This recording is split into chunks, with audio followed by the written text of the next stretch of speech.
میرے عزیز دوستوں اور بزرگوں، میرے غیور نوجوانوں، میری عزت دار ماں اور بہنوں، میرے دل کا حال میرا اللہ جانتا ہے۔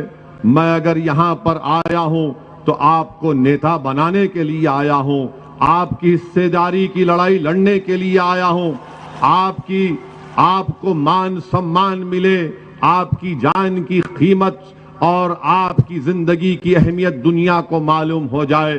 میں یہ کام کرنے کے لیے اور میرے تمام مجلس کے رفقا یہی کام کرنے کے لیے آئے ہیں۔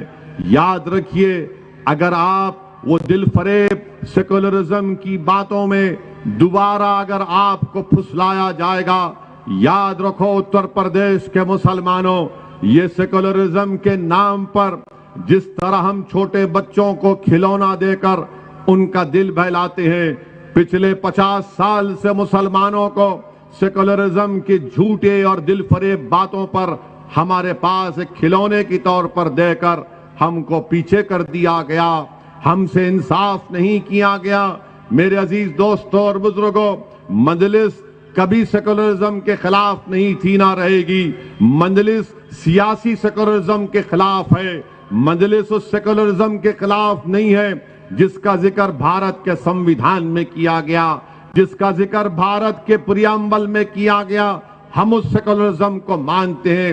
یہ جو سیاسی سیکولرزم سماجوادی پارٹی ہو یا بی ایس پی ہو یا کانگریس ہو، یہ سیاسی سیکولرزم مسلمانوں کو ڈرانے کے لیے استعمال کرتی ہے، مسلمانوں کو دبانے کے لیے استعمال کرتی ہے، مسلمانوں کو ان کے حقوق نہیں دینے کے لیے استعمال کرتی ہے، اور پھر دوسری جانب بی جے پی مسلمانوں کا خوف دلا کر ہمارے ہندو بھائیوں کو ہندو ایکتا کے نام پر متحد کرنے کا کام کرتی ہے۔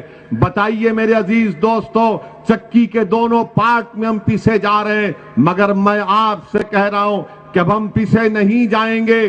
یہ آپ کی لڑائی ہے، حصے داری کی لڑائی ہے، یہ لڑائی ہمارے بزرگوں کے خوابوں کو پورا کرنے کی لڑائی ہے، یہ لڑائی ہماری عزت دار ماؤں کی آنکھوں میں جو آنسو بہتے رہتے ہیں ان آنسوؤں کو پوچھنے کی، ان آنسوؤں کو روکنے کی لڑائی ہے۔ یہ لڑائی نوجوانوں تمہارے روشن مستقبل کی لڑائی ہے۔ یہ لڑائی ہم ان لوگوں سے کہنا چاہ رہے ہیں جن کی گود میں معصوم بچے ہیں، یہ لڑائی ان معصوم بچوں کے مستقبل کو اچھا کرنے کی لڑائی ہے۔ ہم نے ناانصافیوں کا سامنا کیا، ہم نے پولیس کی گولیوں کا سامنا کیا، جیلوں کو ہم کو ڈال کر ہم کو بھر دیا گیا، اسکول سے ہم کو محروم کر دیا گیا، اسپتال اور طبی امداد سے ہم کو محروم کر دیا گیا، دہشت گردی کا الزام ہم پر لگا دیا گیا، آتنکوادی کا الزام ہم پر لگا دیا گیا، ہم سے ووٹ حاصل بھی کیے، ہمارے گھروں کو جلا دیا گیا فسادات میں، ہماری قبروں پر سماجوادی پارٹی نے اپنا سیاسی محل تعمیر کیا۔ بتاؤ میرے غیور نوجوانوں، بتائیے میرے بزرگوں، ہم کب تک استحصال کا شکار رہیں گے؟ آج آپ کو ایک کروٹ لینا ہے، اگر آج آپ کروٹ نہیں لیں گے نقصان ہمارا ہوگا۔ یاد رکھو، بھارت کی جمہوریت، بھارت کا سمویدھان جس کو بابا صاحب امبیڈکر نے بنایا ہے، وہ تم سے پکار کر کہہ رہی ہے، اٹھو بھارت کے مسلمانوں، اٹھو اتر پردیش کے مسلمانوں، اٹھو اسمولی کے مسلمانوں۔ یاد رکھو، یہ سمویدھان کو اگر ایک جیتی جاگتا کتاب رکھنا ہے تو تم کو اپنے حق کے لیے لڑنا پڑے گا۔ آپ نے سب کا ساتھ دیا، بتاؤ ہم نے کیا حاصل کیا؟ ہم نے کیا حاصل کیا؟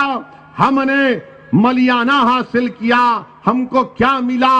ہم کو ہاشم پورہ ملا۔ ہم کو کیا ملا؟ ہم کو مظفر نگر کا فساد ملا۔ 50,000 سے زائد آبادی، ہماری ملک کی آزادی کے بعد 50,000 سے زائد مسلمانوں کو اپنے گھر سے بے گھر ہونا پڑا۔